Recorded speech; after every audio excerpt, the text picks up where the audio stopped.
Welcome back to the Stretch the Floor podcast. I'm Matthew here, as always, with Venushan, and it's the big one today. It's the mock draft. We as we've done the last couple of years. We this year I get the first pick. I get the honor of taking the first pick for the Orlando Magic, and then Venushan will go second, and so on. We're gonna alternate from there. I don't know who his picks are. He doesn't know who mine are. Obviously, this is real time.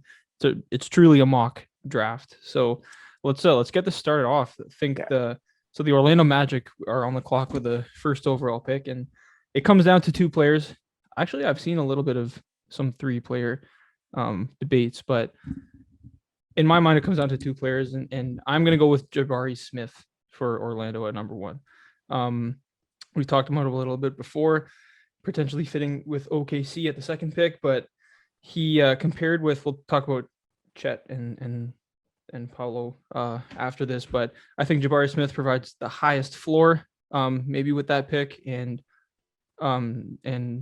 his ceiling might be a little bit lower than some of the high upside guys like Chet, but I think his ceiling is still really good. He can defend at an extremely high level, really versatile, and he can knock down jumpers like it's no one's business. So I'm gonna go with Jabari Smith at one. Yeah, 40% shooter from like a power forward.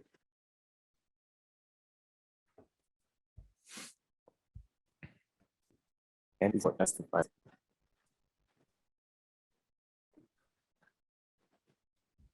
And it's what's going to justify him being the first pick. Yeah, no, totally agree. One of the best defenders in the draft. Really good shooter. If we're talking comps, a comp I kind of like for him is MPJ with defense. Michael Porter Jr. with defense. Really shoot, but play really good defense, as Michael Porter Jr. doesn't really do that. So if you just add elite D to MPJ, that's like an all NBA talent, right? Yeah. Another thing is, do you think he has a handle of the MPJ though? I see him more like a traditional big, where it's kind of like I have the comp as like a Jaren Jackson, where he's more of a big man without like the interior defense like as much, and then he has like that outside ability of Jaren Jackson, that switchability. And I just see him as a bigger volley, and due to his like lack of a handle, which he will obviously develop, but due to that lack of handle, I just don't have that like KD or like MPJ comparison, which some people are throwing around. Yeah, that's fair. He doesn't have the handle of an MPJ. But I don't, for some reason, although he's a big power dude. Forward. He's a power forward. I don't really see him as more of a traditional big. I don't know. I feel like he's going to be utilized more of a wing type of scorer, and obviously there's no perfect comp, but I would think MPJ type of game, knockdown shooter, 40+% from three, but just add elite D into that. Yeah, and he doesn't need an elite handle because someone like MPJ doesn't have an elite handle. Just to handle like a 3-5 can make him a 20-point scorer. And then if you're a 22-point scorer, you're contending for that as well. Yeah, 20-point scorer with elite defense, that's an all-star. So Jabari Smith is definitely someone to look forward to in the future. And some of the Magic it's the safe pick at number one because he's around kind of the all-star level. Like everyone expects that. Exactly. He's the safest pick. He's the highest floor out of the three options at number one. He's going to shoot really well from the field, and he's going to play great D. If he doesn't develop the handle, if he doesn't develop more than that, he really does project as a 20-point scorer who can play D. So that's an all-star, like you said. Okay, so that would move us on to the number two pick. You're up. Oklahoma City is on the clock. Who are you going with? As you said, it's a two-man horse. Whoever goes one, the other person goes two. Chet Holmgren will go two.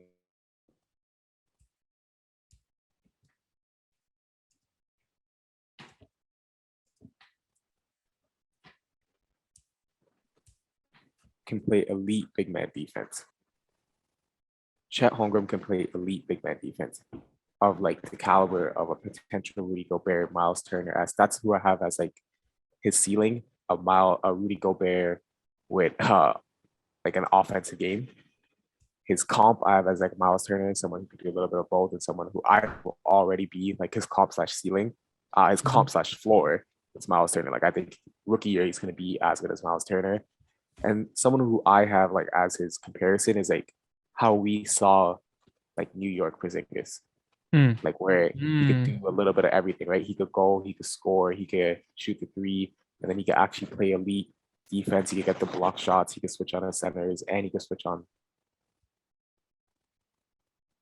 be a little more. yeah, that New York Porzingis is who I would compare him to. I actually like that comp a lot. I did not think of that one. That's a really, really good comparison. I remember like 2 years ago before, or even a year ago before we even saw him playing in college, it was like Kevin Durant, Kevin Durant, Kevin Durant. Yeah, But I think we have to talk about him more on the terms of like a big who can be really, really good and really, really versatile shot blocking defensively, with the yeah, perimeter with elite perimeter skills for his size. And yeah, I think Nick's Porzingis is actually perfect for that.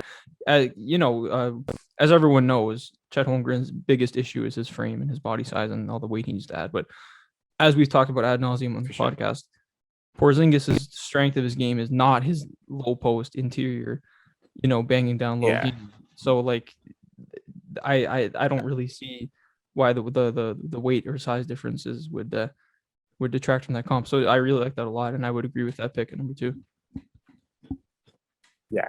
And he's in the weight is we've seen some players add it. Yes, we've seen players who have struggled to add it too, but you're gonna talk to him in all these meetings and stuff, and it hasn't detracted anyone. So he seems like a hard worker and seems like someone who will put in the work and will get great. Yeah, agreed. Okay, that brings us to pick number 3. Um, that would be Houston on the clock with pick number 3, and I believe this is a lock. Paulo Banchero to Houston, number 3. He's a huge, huge power forward. He's north of 250 pounds. He's got touch on his jumpers. He's really good in the post, and he's got a lot of offensive talent. The only thing I think you can detract from his game really would be his defensive effort, not even his body, not his defensive ability, just his IQ and effort, maybe like that. Again, I think it's a lock. Offensive, so much offensive upside for him. Yeah, A comp I kind of like is maybe a little bit of Julius Randle, just a big yeah, guy with perimeter exactly. touch and a lot of strength. Yeah, and Julius Randle is like one of those traditional guys where like he can bang down low, he can get those points as like a power forward slash center, but he also stretch the floor and shoot that three. And that's someone who Paulo should look for. Like he is, it's so funny because his floor could be like first couple seasons Julius Randle, right, where he was just struggling and he was getting low percentage shots and he wasn't able to do anything. His comp could be like current Julius Randle, who's doing well but not that great, and the ceiling could be last season Julius Randle, where he was an All NBA second team Yeah, player. yeah.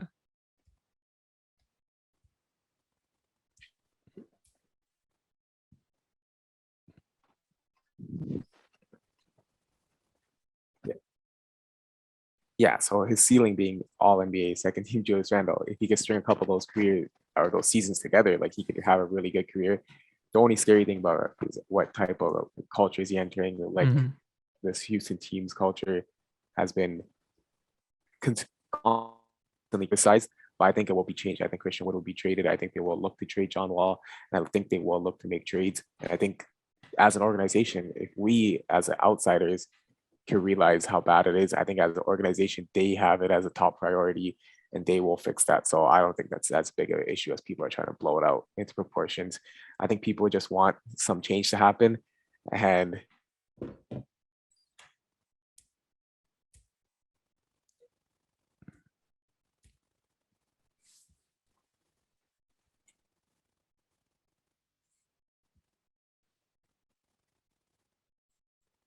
yeah, yeah. So I think the culture, like whole toxicity is overblown. And I think it won't be that big of a deal.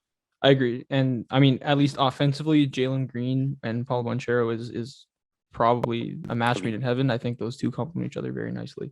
Um, so I think those top 3, 1 and 2 you could debate. I think the top 3 should be locked in some order. Okay, let's move on. We got Sacramento at number 4. Who do you have them taking? Jaden Ivey, I think that's a lock. I think a lot of people are trying to change it up and throw other names here because they don't want another guy. They just traded Tyrese Halliburton. But I think Jaden Ivey's a scorer, not a point guard. I think he's more in the mold of a Donovan Mitchell, who I haven't compared to. I Yep. know some people haven't compared to John Morant. I just don't think he has that playmaking abilities. He only had 3.1 assists his last college season. So I think he's much more of a scorer. He's 6'4". So I think him and Fox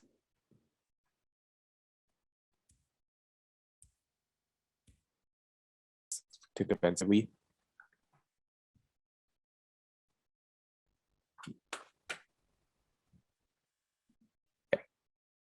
yeah, him being 6'4", that just says they have enough size to play defensively together. Yeah. And I don't think they'll shy away from this pick. I think they'll run a backcourt of him and Fox, and then have Davion Mitchell come off the bench as a six man. And I think they should be fine with that. Yep, I 100% agree. He's a scorer. He's 6'4". He is by all means should be playing the point guard position in the NBA. But similar to Donovan Mitchell, I think he will make up for his size with his athleticism and with his just scoring ability and prowess. And especially beside a guy like Fox, they got a lot of size in that backcourt. Well, pretty decent size in that backcourt. Yeah. And yeah, Donovan Mitchell, I think, is a perfect comp. There's some other names like John Morant was getting thrown out there, like Yeah, I don't like that one. Darius Garland was getting thrown out there. I don't like that either because of the playmaking. So maybe Victor Oladipo, maybe like when Victor Yeah. Oladipo was good, something like that. But yeah, just a Yeah. scorer, 6'4", should be able to be a good defender.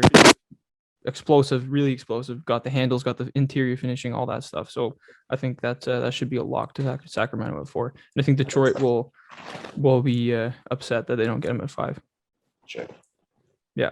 Okay. So speaking of Detroit, so now that Jaden Ivey is off the board, I think I would go with Shaedon Sharpe. The Canadian, he's a Canadian prospect, right? Yeah. Yeah. He shoots the ball. He plays great defense. He's an athlete. He's got pretty good handles.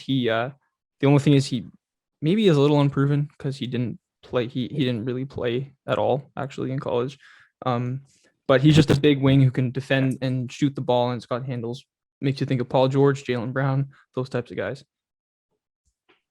The only thing with Shaedon Sharpe is I think his best spot is like the shooting guard. I think that's where Cade's like that's who Cade has to guard, because even though Cade is the point guard, I don't think he's like agile enough to guard point guards. So it just puts a kind of tricky situation where you have to have like a defensive guy at point guard, then you have, you know, Cade at shooting guard, then you're gonna move Shaedon Sharpe, who's only 6'5", like 200 pounds, all the way to small forward, and like can small forwards who have a little more size take advantage of him, right? who are gonna have like 3 inches, right? Like small forwards nowadays are like 6'7", 6'8". So that size concern is something that I think they'll think about, and that might cause them to lean towards like a bigger body and like a Keegan Murray or someone like that. But Shaedon Sharpe, he's great. He looks great, and we don't really know what his like cons are because he played like high school ball and he was just dominant, right? Yeah. But yeah, I hope he does good, and I hope he goes. I think the lowest he'll go 6. Like the Totally lowest he'll go agree. I mean, 6. he ticks every box, and like you know, if out of all these rookies, he's the best one during the season, I'm not gonna be shocked because he truly checks every box. Like you said, he's just unproven. And you know, the old saying is that especially when your team is bad, don't draft for fit, just draft the best player available. And I think he fits that mold. But also, I mean, I think Cade can even play the small forward, I think, defensively as well. So I think you could probably figure that out as well. So I like that pick. Yeah. Yeah. I think they have to pick him here. They can't like trade up from another situation. So you just get him in, you get that potential in, and you get another potentially 20-point scorer to go alongside Cade and someone who you could feed, because Cade plays the best when he has scores on. Yeah, and add to the growing pool of young Canadian talent along Shea. I like that pick. Along Shea Gilgeous-Alexander and Logan Stort and all these young Canadian guys who are coming up. So that's good to see. Yeah, so that brings us to Indiana with a pretty high pick, their highest pick in quite a while. Who do you have them taking at number 6? I have them taking AJ Griffin. I think he has an incredible shot, and I think he's decent at defense too. I think he's a pretty good defender. So you just get this guy who's 18.5 years old, who can shoot the ball and play defense, and I think he's just someone who you just slot into your team alongside Tyrese Halliburton, who will get you, good 3-point shots. You get a good 3-point shooting team, right? Him, Duarte, Halliburton. You can install this good shooting. So you're probably going to suck another year. So if you get a non-shooter that can have enough space around him, and I think when you have these not like guaranteed, top 3 picks, you just get players that are going to fit around the guys and be really good. And I think that's exactly what AJ Griffin is. Good shot, good 3. I like him in like that Robert Covington mold as like a good shooter and good 3 guy. So yeah, definitely like him. I really like that pick. He's a shooter. He is a shooter, and he's got offensive skill, ball handling, all that. I guess, he's got a little bit of an injury history. Maybe that's why he's It's falling, yeah. fallen on some mock drafts and such. But he's 6'6", 222. Yeah. He's shot 40% from three in college, and he's got the defensive tools. Again, maybe similar to Paolo Banchero, the Yeah. effort and the defensive IQ. But that thing, though, in the right culture, those things can all be ironed out. And yeah, although he's fallen a little bit, I do like that pick. He's got to be one of the most highest upside players in the draft, in my opinion. Yeah, and he's still so young. It's not Yeah, even 19 yet. yeah, not even 19 yet is yeah, that's crazy. Okay, so that was pick number 6. That brings us to Portland at pick number 7. And for Portland, I like Keegan Murray. I think he's kind of a do-it-all guy. He hustles, really switchable, really knows where to be defensively. And he's got some decent interior post-game scoring and a decent shot. Checks a lot of boxes for you. Reminds me of like a TJ Warren, Otto Porter type of guy. Yeah, like they've been rumored to try to get OG Anunoby with this pick. Keegan Murray, like he's kind of like an OG Anunoby. Yes, Yeah. it's gonna take him a while to get there, like get consistency and all that stuff. But I think he is an OG Anunoby type player at 6'8", 225. He shot 39.8% from three his last season. I think he's a good 3-and-D guy. I think they'll be ecstatic if he falls this low. A lot of people have him getting uh slotted to Detroit to play alongside Sadiq Bey and just provide another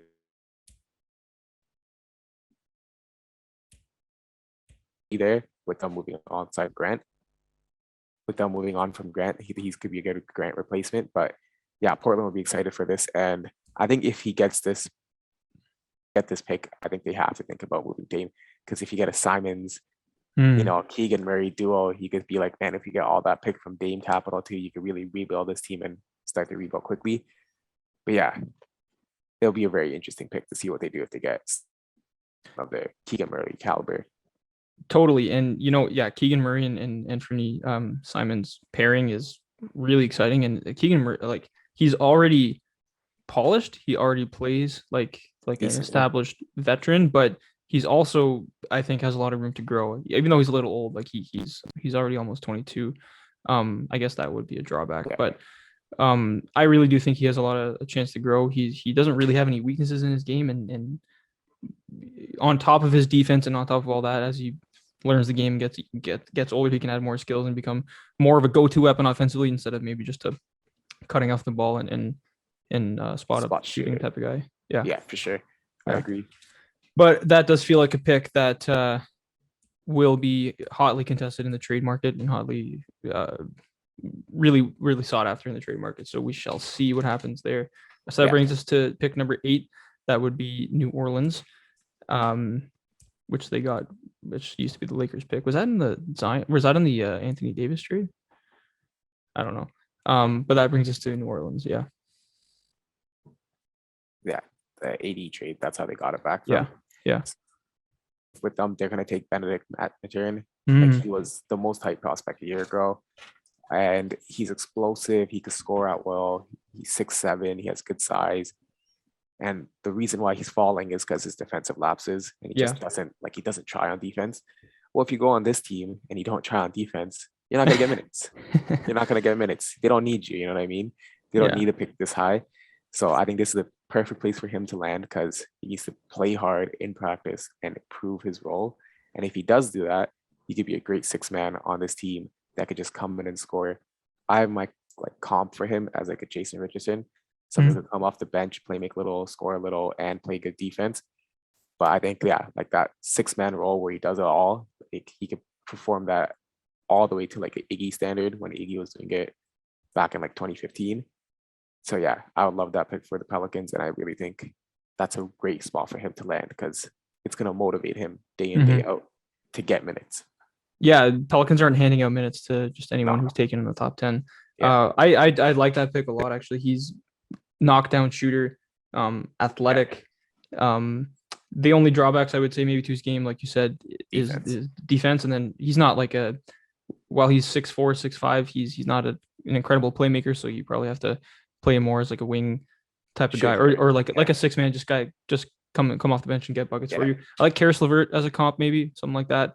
Yeah, I like that too. Yeah, so I really like that pick. I think he fits perfectly on the Pelicans as well in their system. If he comes up and he's a guy who they can bring off the bench, get buckets, learn from like CJ McCollum and all that kind of thing. Exactly. Yeah. I think that'd be really good. Sure. Okay, let's move on. That brings us to 9 at San Antonio. That would be me. And for at 9 at San Antonio, there's a couple guys here I was looking at. I was looking at Benedict Mathurin and myself. I think I'm gonna go Johnny Davis for them at 9. Ooh, okay. He is a guy who is extremely talented, scoring in the mid range, elite defender. He's kind of an automatic bucket. He's like another 6-man type of guy who can get you a bucket. Yeah. In the mid range, he just can't shoot the ball at all. Makes me think of like a Sean Livingston, shorter DeMar DeRozan who can play defense, Chris Middleton Yeah. with no shot, something like that. I don't know. Yeah. I have him as like kind of like a KCP. That like Mm, KCP, he's considered a shooter, but he doesn't. Sometimes he doesn't shoot that well, right? yeah, So I think having him in that like role, I really like that pick. I really think they can develop him, and whoever gets picked here with the Spurs is not going to play right away yeah, because we've seen like them pick Primo pretty high, and he hasn't played like 3 NBA games. Like people yeah. are not going to get picked, and they're going to really develop him.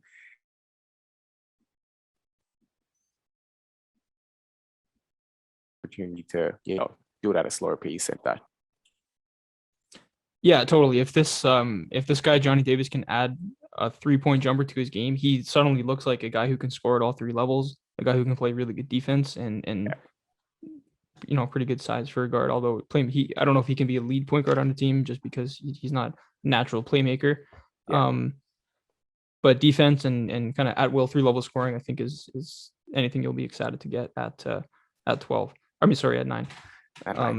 Yeah, so that takes him off the board and moves us to pick number 10, and that would be Washington Wizards. Yeah, the Wizards are in a weird spot because they kind of have like a start.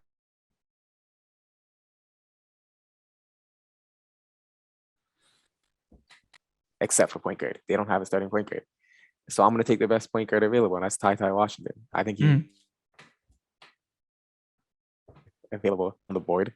I think he's good at every aspect of the game. I think he's good at playmaking. I think he's good at scoring. I think he's good at defending. I think Ty Washington is good at literally every aspect of the game.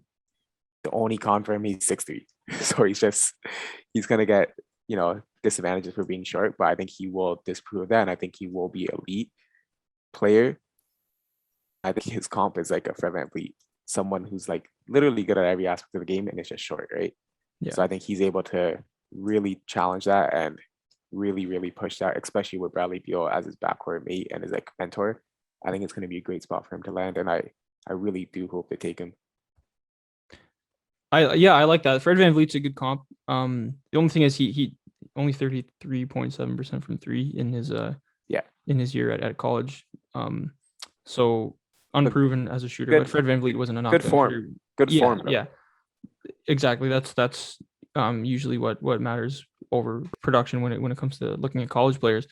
I like that comp a lot actually, and I like that pick because, like you said, they do not have a point guard, and a lot of the times players like this who are short get overlooked. Fred VanVleet went undrafted, and look at him now. He's an all-star. So I like this pick, Ty Washington. A lot of draft boards have him very low, probably because of the height and because of the shooting numbers, but with the good form, and like you said, being good at every other aspect of the game, might end up being a steal. Yeah. So yeah, I like the pick.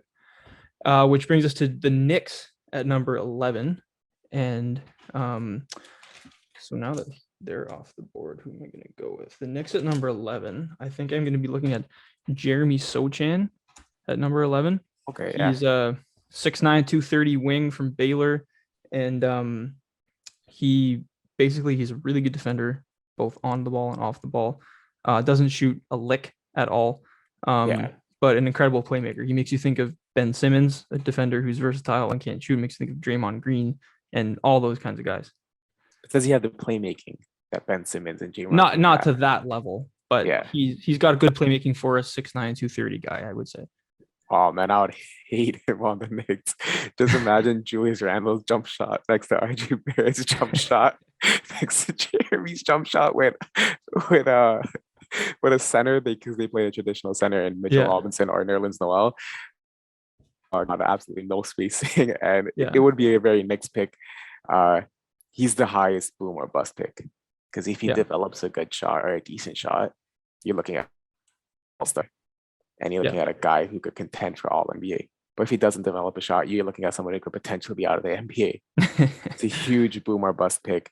And at 11, these guys they're solid NBA players, but there's no really stars left. So it's worth it. Take this chance, try to get something lucky. I can see him like if he does develop a decent shot, I can see him in like a Kuzma role where it's like he can Mhm. score out well, but he can also like provide like good defense here and there, provide solid rebounding here and there. I really like that pick, and it would be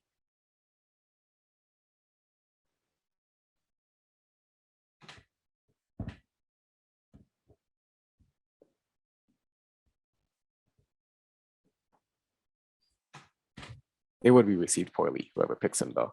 Oh, 100% we received poorly. And to be honest, I didn't consider that level of lack of shooting that he would be joining on that team. But he's only 19. Like he's a freshman coming out of college. There's obviously Yeah, room to grow there. And I think when you're any team, but especially the Knicks, whose roster I think could undergo some maybe significant changes over the next couple of years, I think you just got to take the guy who you think has the best shot to be an all-star in the NBA. And I uh, think this guy, like you said, has a really high ceiling, but he also has a really low floor. And it all depends on that shot. Because if he shoots, he's basically like a Draymond Green or Aaron Gordon who can be a good shooter, which is like an all-star caliber player. yeah, So yeah, but that would be yet another Knicks pick that is received poorly. So you're right about that.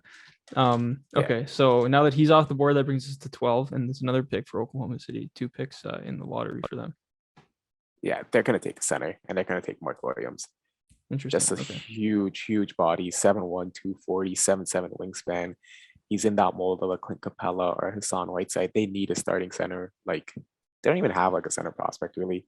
Mm-hmm. Like I don't think they have any center that could like potentially be on their roster and be like, oh man, that guy could be a starting caliber NBA center. So I think they just take Mark Williams, someone who could throw lobs, catch lobs, develop more defensive like capabilities. I think he could do a little bit of everything, and I think he can play in that like Clint Capella role at his peak. Someone catch lobs, run rims, and be efficient on defense. Mm-hmm. And then at his worst, I think he'll be like a Hassan Whiteside where he just gets picked on consistently in pick and rolls and gets exposed. But yeah, I really hope that he does perform on the better end. But I think OKC will get a center at this spot. Yeah, I like the pick.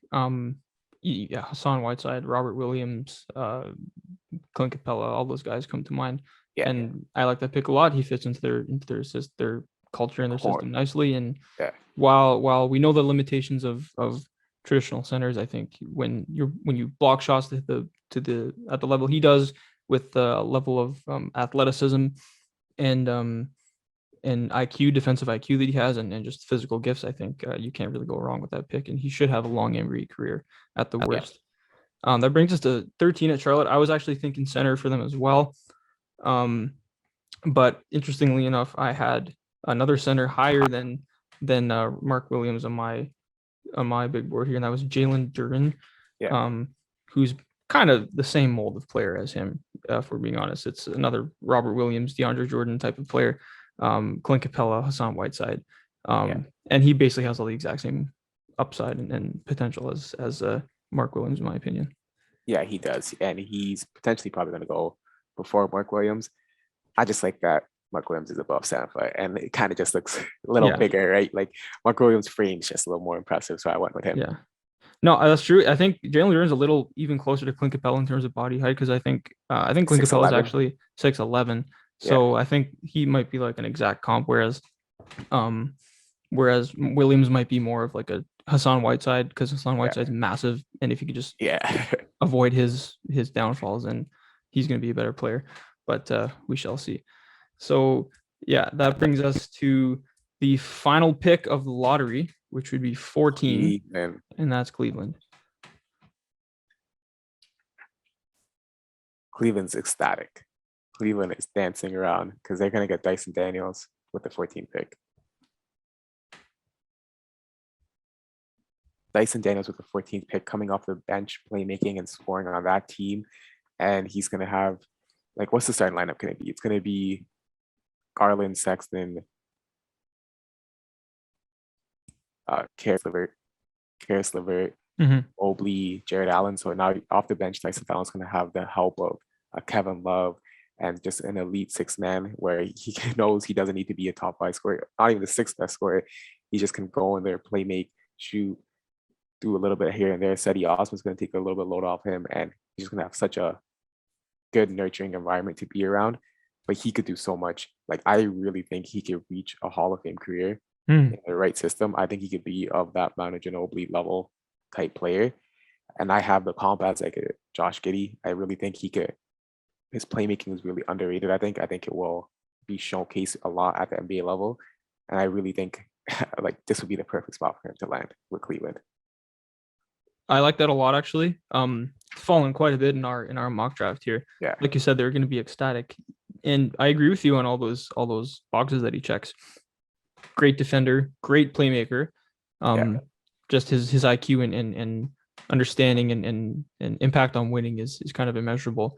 The only thing with him is maybe a little bit of athleticism, and no, not necessarily athleticism, but maybe um ability to create space with the first step off the dribble and all that. And then he only shot 25% from three in college. So I think with the lack of shooting and maybe the lack of explosiveness, not explosiveness, but just first step off the ball, Kyle Anderson comes to mind, someone like that.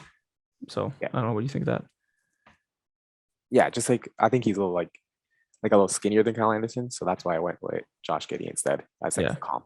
Yeah, Yeah, I like it. I like it. Um, that concludes the lottery. So that we're gonna go for the rest of the picks. We're just gonna kind of go rapid fire and just say pros, cons, and yeah, that's pretty much it. Okay, so rapid fire now for the remaining 16 picks after the lottery. We have Charlotte up again at 15, and I have them taking an rather interesting prospect in Usman Dieng out of New yeah, Zealand. He's really, really, really high upside. He can really handle the ball. He can play make. He's got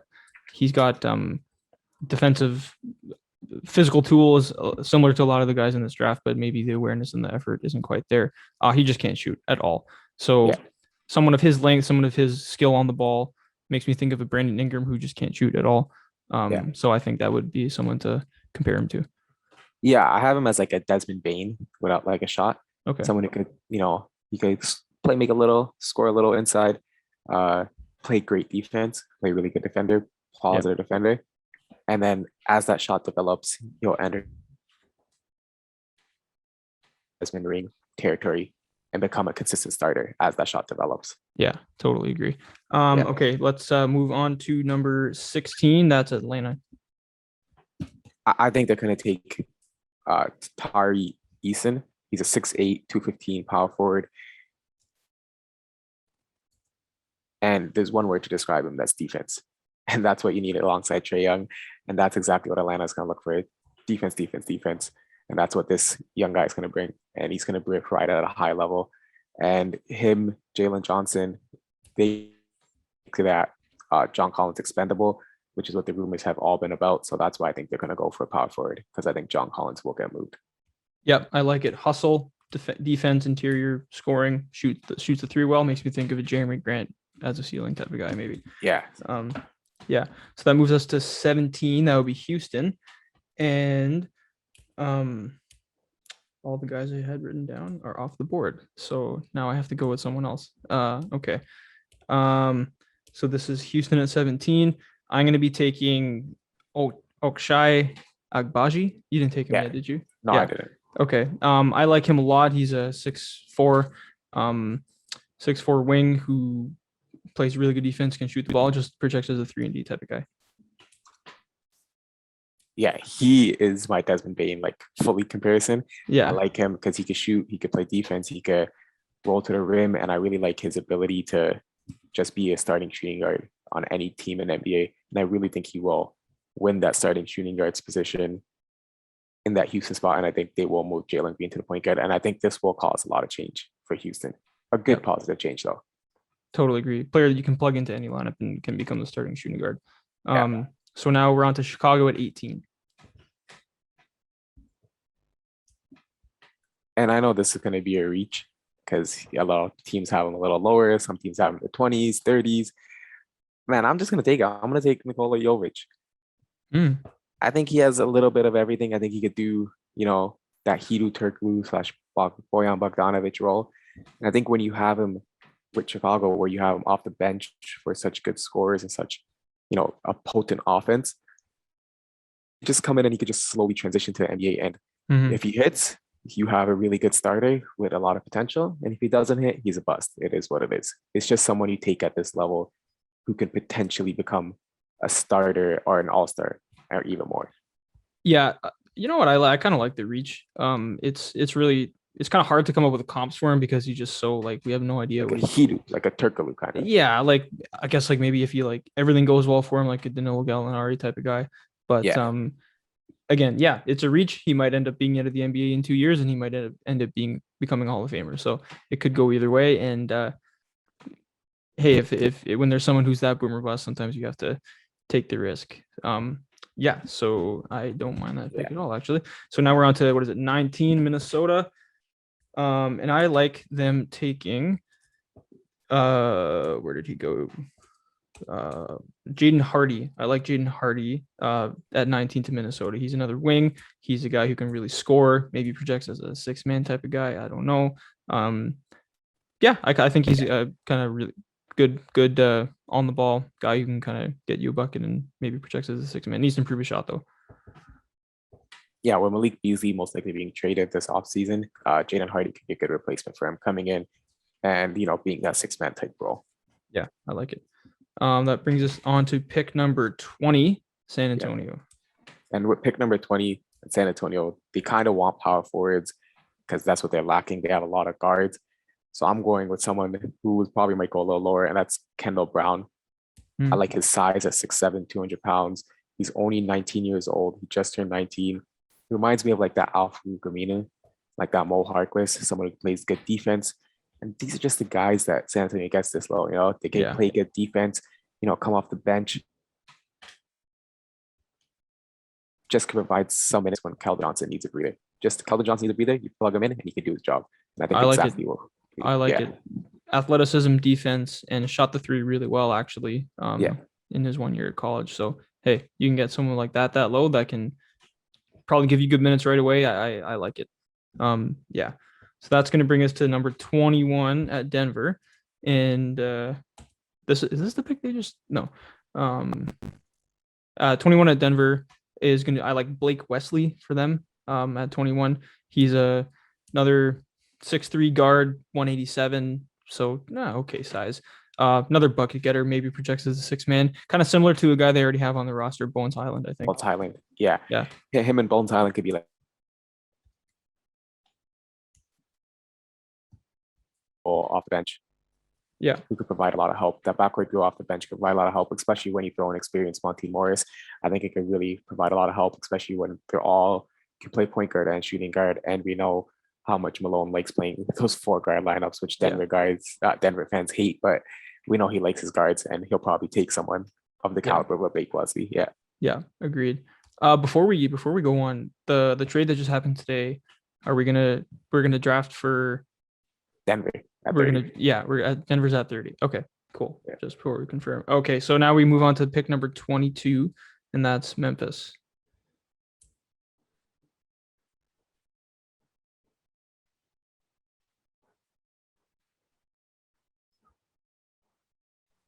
Yeah, and Memphis, I have him taking Malika Branham. He's 6'5", 195, shooting guard / small forward.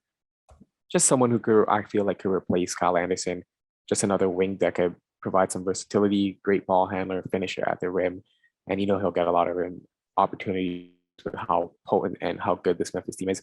So yeah, so just another wing, another body that could replace some of those Kyle Anderson minutes that they're going to lose in free agency. 3-and-D shooting and defense, 42% from three in his year at Ohio State. So yeah, I like it. Just another solid high floor, maybe low ceiling, but I like the pick. I'm gonna go so the next pick is 22 at Philadelphia. I'm gonna go with another Ohio State player. I like EJ Liddell for them there. I think he is just 6'5", 243, maybe kind of a tweener, maybe like he's just a wing guy who can shoot the ball, who can hustle for you, play some decent defense, maybe a Tobias Harris type of guy. I don't know, something like that. Yeah, I hope EJ will go there because I want the Toronto Raptors to get him. He's someone who I want to go into the second round, split to the Toronto. So Yeah. hopefully the Sixers don't take him there. Yeah, hopefully. Yeah, I like his upside a lot. Yeah, because he improved a lot over his years of college, and who knows, maybe he keeps improving in the NBA.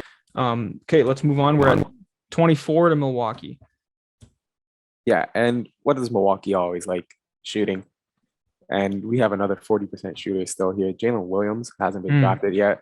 That's probably our biggest flaw / biggest drop in the draft. And he will easily get taken by Milwaukee because he can shoot 40% from three, and they like those shooters. And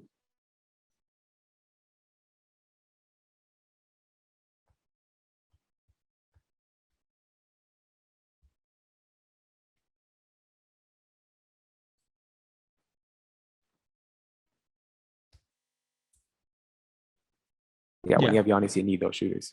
Yeah, he can defend a little bit too. He can play make a little bit too. 4.2 assists in college, so he's kind of do everything. But number one, he can shoot the ball, shoot 40%, and that's what you want around Giannis, as you said. So that moves us to number 25. San Antonio's picking again. Is that right? The 3 picks? Yeah. San Antonio's picking again at 25. Okay, so that I think I'm gonna go with Kennedy Chandler. You didn't take him yet, did you? No. He's just another kind of project guy. I think he's just a really athletic, really, really small guard. He's only 5'11.5". He's under 6 feet, but he can shoot the ball. He can play make. And obviously he could be targeted on defense, but I think, I don't know. I just think he can probably be a good 6-man type of guy. Like a really small, like a even smaller Tyrese Maxey, I see. Or like he could be the replacement for Trey Jones, someone already in the Spurs system. I feel like that, and I really like, they only got a couple wings, so get a long guard, get more depth. I feel like that could be a good move for the Spurs at this position. Yeah. Okay, that brings us to 26 and Dallas.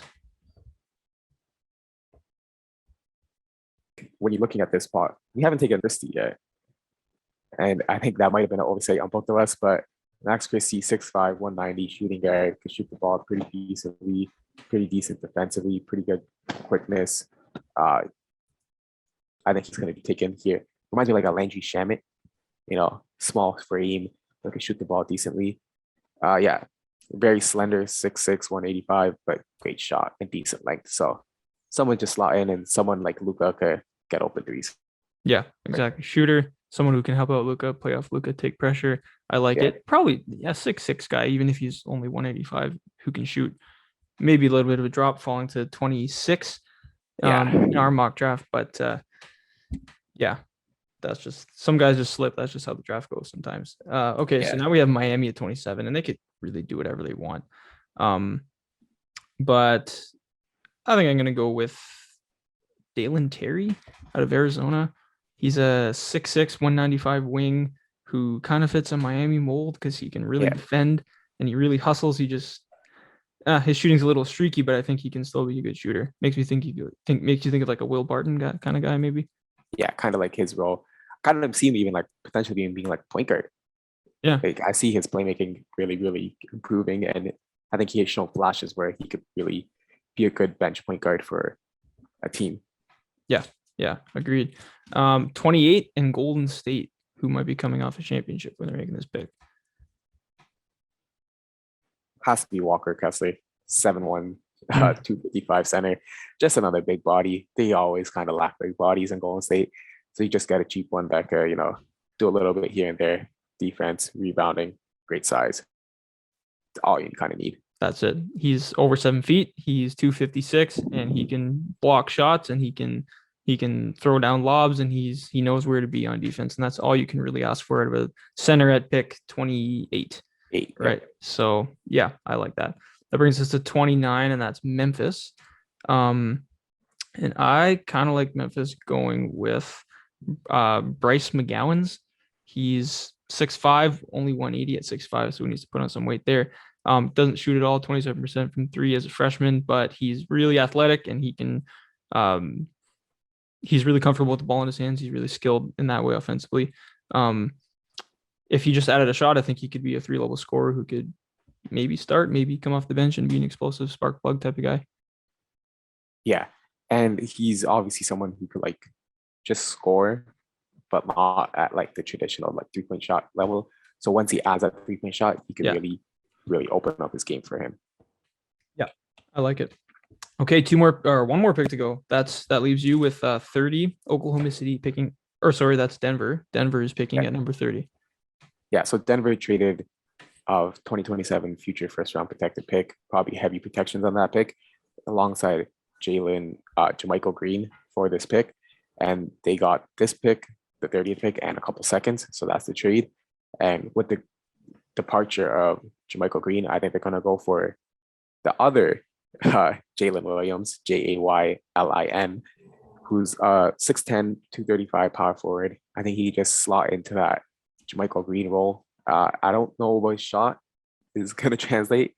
I have his shot as a hit or miss translating, but I really feel like that's that role that Jermichael Green left. I feel Jalen Williams could fulfill that role. Yeah, I like it. So I think you figure maybe they traded for this pick with someone in mind. I wonder if he's the guy they have in mind. But yeah, I like it. He's kind of a similar mold. And he can kind of just fill that role. He's young. He's only 19, so he's probably got a lot of room to grow. Yeah, I like it. 6'10", 240. Yeah. Yeah. I at number 30, it's all you can say. A guy who's 6'10", 240 with the upside that he has, I think you can't really complain with that, and fits nicely on their team into their future plans. Yeah. Okay. Wow, we got through that relatively quickly. Yeah, that was interesting. Should be an interesting draft, interesting first round. I guess how do you think the top end talent and then the depth talent in this draft compares to previous years? We have a lot of defense in this draft. I feel like a lot of defenders and a lot of people who need to work on their shot. So it just depends what they do this offseason. Because if they come with a decent shot, we could see a lot of Herb Jones type players who are playing meaningful minutes with good defense, right? So it just depends how hard they work this offseason. And when the top guys are always going to, every draft always produces some all-stars. Chet Holmgren, Jabari Smith, Paolo, Jaden Ivey. Yeah. Those four will combine for at least 10 all-star appearances at minimum. Yeah, agreed. If I had to pick one guy who was a sleeper who might end up being the best player in the draft, it'd be Shaedon Sharpe. I might be biased because of where he's from. Yeah. But just the fact that we don't know how good because he never played college, the fact that he's a little unproven is a blessing and a curse, because that could have been not a fluke, but it could be, a flash in the pan, what he did in high school, but also he could be slept on and fall, later in the top 10, and be really good. So I'd watch out for him. Yeah, but that does it for our first round mock draft. Thank you everyone for listening. We'll be back later with more finals talk and more other stuff, like we always are. So thank you again for listening. You can check us out on all our socials as always: Instagram at Stretch the Floor Podcast, YouTube STF Clips. Subscribe to the podcast feed, leave a rating, 5-star review. It all really helps. Thank you again, and we will see you next time.